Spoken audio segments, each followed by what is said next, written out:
One of the greatest features on the LV5770 is the capture function. The ability to be able to capture whatever's on the screen.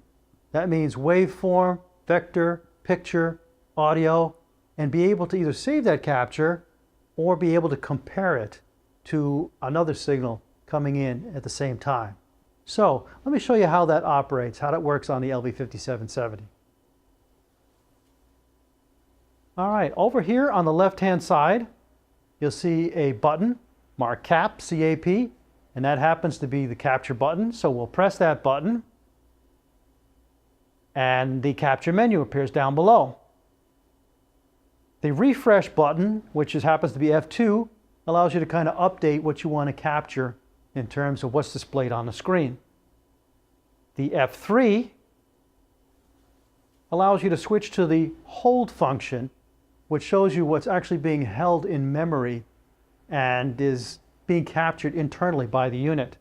As you can see, all the elements, waveform, vector, picture, and audio have all been captured at the same time. Now, the handy feature is that you can go one step past that and go from having a capture to now compare that to what you're currently looking at. So you can come back to F3 and you can go to the last choice, and that's both. What that means is you can now compare what was captured, all right, which is in the cyan type color, with the white that you see there, which you're currently looking at. That's a great way to be able to match cameras, match sources, right on the screen there by comparing different levels. If we go now, for example, to our picture display, and we go back to capture, and we do the same function. Let's just back up for a second, not get ahead of ourselves. We're looking at the real picture coming through, and we'll actually refresh so we can see what we're currently looking at, not what we were looking at before. And we've held that in place, and now we're able to look at both at the same time. What that means that if you're faced with a situation, let's say in terms of continuity, where you need to go back and shoot in a particular location, and you need to be able to match up what you shot before with what you're shooting now, how great is it to have a double image that you can compare as you put together the set to make sure that the continuity is correct.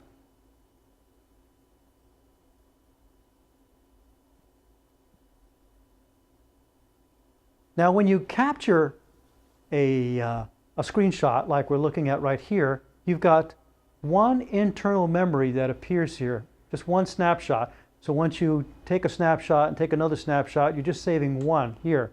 But you do have the capability of saving multiple screenshots or captures on a USB stick. By simply inserting a USB stick into the waveform monitor, you'll see that the USB indicator appears in the upper right-hand corner.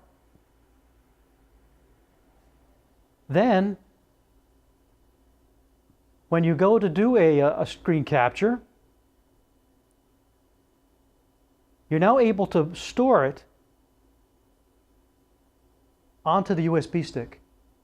And how many can you store? Well, you can store as many that'll actually fit on the USB stick. So you can store quite a few.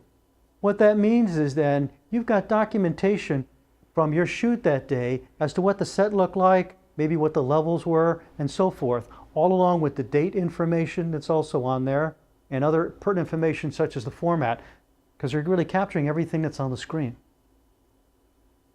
Now, once you make a capture to, let's say, a USB stick, you want to click on or push the button for F4 for file type. And let me back up for a second in case you missed that. I'm hitting F4 for the file type. That brings you to a menu right here, which lists BMP for bitmap and BSG. That allows you to save each screen capture in either one or both formats. The bitmap format is so that you can take that capture and you can display it in any computer. Take that image, send it to somebody. And when I say send it to somebody, let's say you have an issue on the set where, let's say, some equipment seems to be malfunctioning. and you're seeing the results on the waveform monitor. Instead of trying to describe to somebody over the phone what the issue is, capture it, save as a bitmap file, and then send that off. And the person can take a look at it and maybe be able to tell what's going on. All right? Now, the other file format that we saw there, the BSG, that's the file format that's actually required by the LV5770. So if you want to be able to recall a waveform or a picture or a vector display when you're setting up cameras and you want to compare the two, just like you saw before on here, that's the format you use, the BSG. So every time you save, you have the opportunity of saving it in both file formats or just one or the other. All right?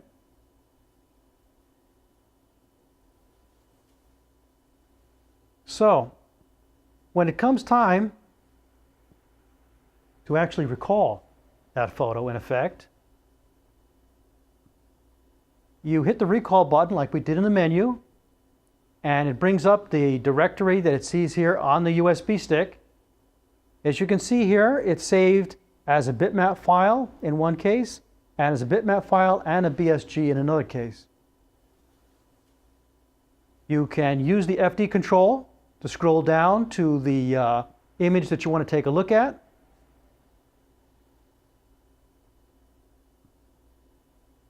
And then you could recall that image. In this particular case, we had it still set for both, and so that's why we're still seeing a double image. But if we went to health, then we've got that captured image that was on the USB stick that we now recalled and can look at again. So, capture function can be very, very handy. It can provide you with stills from shooting out on location.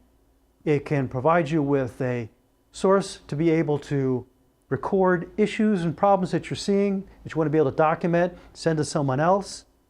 And at the same time, it can help in terms of matching cameras, matching the setup by being able to look at two displays at the same time, the one that's captured and the one you're currently looking at.